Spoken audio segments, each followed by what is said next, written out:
Bonjour ou bonsoir, peuple de Dieu, donc dépendamment de où vous vous trouvez. Bienvenue une fois de plus dans l'étude de Monsieur Zové. Donc, j'espère que vous avez passé une très belle nuit.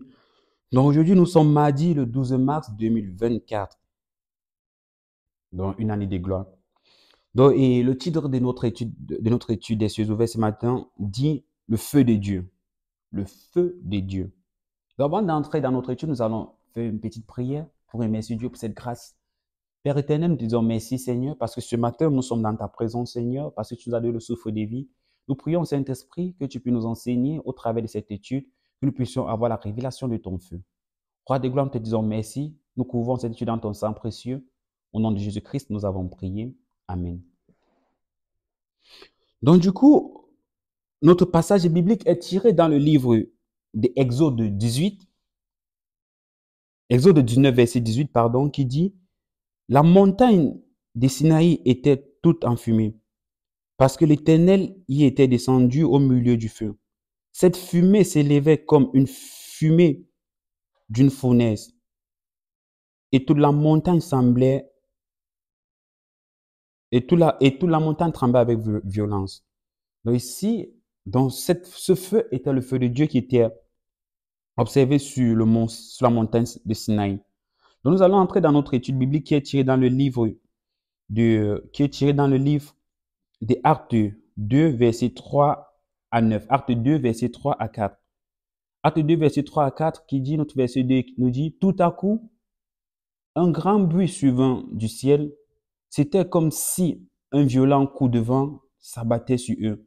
Il remplissait toute la maison où ils se trouvaient assis. Verset 3, au même moment, il vit apparaître des sortes de langues qui ressemblaient à des flammes, et elles se séparaient et allaient se poser sur leur tête de chacun d'eux.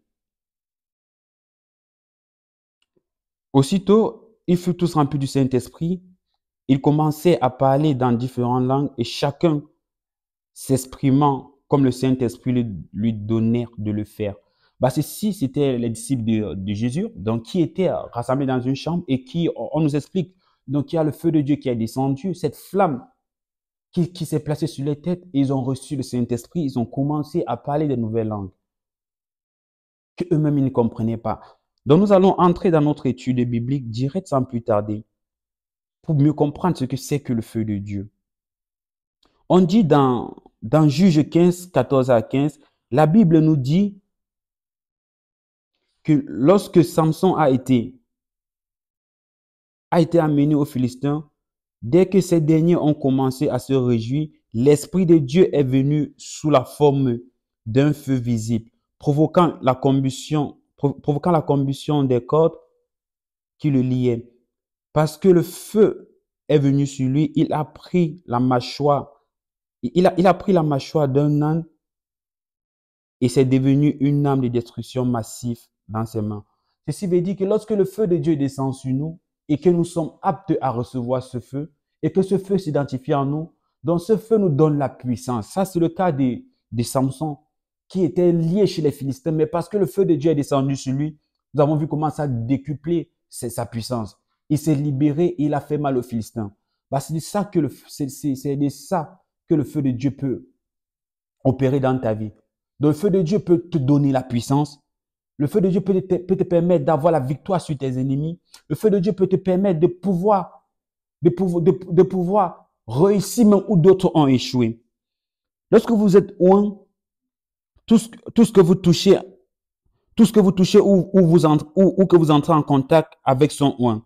Dans Marc 5, 25 à 29, nous parle de la guérison par le vêtement du Seigneur. Donc, c'est l'histoire de la femme à la perte de sang. Parce que Jésus était oint, en touchant juste le vêtement de Jésus, elle a été guérie. Et cette huile était le feu de Dieu qui brûlait dans la vie de Jésus. Dans Actes 5, 14 à 16, nous dit que même dans l'ombre, que même l'ombre des pierres guérissait les malades. Et dans Actes 19, 11 à 12, nous dit que les mâchoires et les tabliers de Paul guérissaient les malades. Donc, ça veut dire que lorsque le feu de Dieu est dans toi, Vous savez que tu opères des miracles sans même savoir. Nous avons vu des cas cités dans la Bible, dont des gens qui opéraient des miracles, pourtant ils n'étaient même pas là. Le mouchoir de Paul qui guérissait les malades. L'ombre de Pierre qui guérissait les malades. Le vêtement de Jésus qui guérissait les malades. C'est ça que lorsque le feu de Dieu s'identifie à toi, dont tu opères même des miracles sans le savoir. Partout où tu passes, les agents des ténèbres sont calcinés par ce feu que tu portes. Partout où tu passes, les problèmes te fuient parce que les problèmes savent que non. Toi, tu as une solution au problème. Donc c'est ça lorsque tu portes le feu de Dieu. Notre papa nous dit, vous avez besoin du feu de Dieu et vous pouvez l'obtenir aujourd'hui. Le feu de Dieu est disponible parce que dans Matthieu 3, verset 11, la promesse est que Jésus vous baptisera du Saint-Esprit et du feu. Si vous obtenez le feu de Dieu, votre vie sera transformée pour de bon. Avec le feu de Dieu, vous pouvez guérir des malades incurables et gagner des âmes pour le royaume plus facilement qu'auparavant. Nous voyons que le feu de Dieu a plusieurs avantages lorsque ce feu s'identifie dans notre vie. La guérison, le gain d'âme, la réussite dans tout ce que nous faisons, la promotion, dans l'excellence. Nous n'avons plus besoin de faire d'efforts parce que le feu de Dieu va faire les efforts à notre place. Notre papa nous dit, vous n'avez pas seulement besoin du feu de Dieu pour guérir les malades.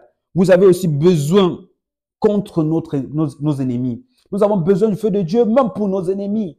Parce que le feu de Dieu va nous défendre. Lorsque nos ennemis viendront pour nous attaquer, ce feu va créer une barrière entre eux et nous. Ils ne pourront pas nous atteindre parce qu'il y a le feu de Dieu qui nous entoure en tant qu'une muraille. Et notre papa, après dans le livre de Jean 14, 48, qui dit, certaines personnes ne croient pas à la parole de Dieu, à moins de voir des signes et des prodiges. Ces signes et prodiges ne peuvent pas se produire lorsque vous n'avez pas été baptisé du feu de Dieu. J'ai eu le privilège de gagner beaucoup d'âmes, j'ai eu le privilège de gagner beaucoup de personnes grandes et influentes à Christ à cause du grand miracle qu'elles ont vu Dieu accomplir pour moi. Donc c'est ça. Donc c'est que pour d'autres personnes, même pour gagner des âmes, ils ont besoin de voir des miracles. Tu vas dire à quelqu'un que Dieu existe, qui n'a jamais entendu parler de Dieu, qui n'a jamais vu ce que Dieu a fait. Mais s'il voit le miracle de Dieu, il va se rendre compte que mais ce Dieu est réel. C'est ça. Lorsque le feu de Dieu descend en nous et que nous manifestons ce feu et que des gens regardent le miracle que ce feu opère, d'office, ils vont croire en Dieu. Parce que nous savons que les chrétiens d'aujourd'hui, ils sont plus focalisés sur les miracles. Quand on entend qu'il y a un pasteur là qui a fait des miracles, tout le monde court là-bas. Il y a des pasteurs qui font des miracles, tout le monde court là-bas parce qu'ils veulent voir des miracles. Mais si c'est que nous laissons le feu de Dieu agir en nous, nous pourrons être capables de réaliser ces miracles. Parce que le feu de Dieu permet d'opérer des miracles. Le feu de Dieu permet de guérir en opérant des guérisons. Donc cela pousseront les autres à pouvoir chercher ce Dieu que nous servons. Et c'est de ça que le feu de Dieu est capable de faire. Donc notre papa nous dit, je vais vous demander de crier à Dieu, de vous baptiser du feu céleste aujourd'hui, afin que votre vie soit remplie de signes et de prodiges. Travaillez pour Dieu et portez des fruits durables pour le royaume. Et le royaume deviendra de plus en plus facile. Donc nous allons prier et demander à l'Éternel la grâce de porter ce feu en nous, parce que nous savons qu'au travers de ce feu, nous pourrons opérer des miracles. Au travers de ce feu, même nos ennemis ne pourront pas s'approcher de nous. Au travers de ce feu, nous aurons la victoire. Père éternel, nous te prions, Seigneur, Papa, que ce feu demeure en nous. Papa, que si nous n'avons pas encore été baptisés par le feu, Seigneur, qu'au travers de cette étude, nous recevrons notre baptême, Seigneur. Parce que nous voulons porter ce feu qui vient de toi, Seigneur. Parce que nous savons qu'au travers de ce feu, Seigneur, ton onction nous permettra, Seigneur, d'avoir la victoire dans tout, Seigneur. Papa, nous voulons te dire merci. Au nom de Jésus-Christ, nous avons prié. Bien-aimés, je vous souhaite une très belle journée.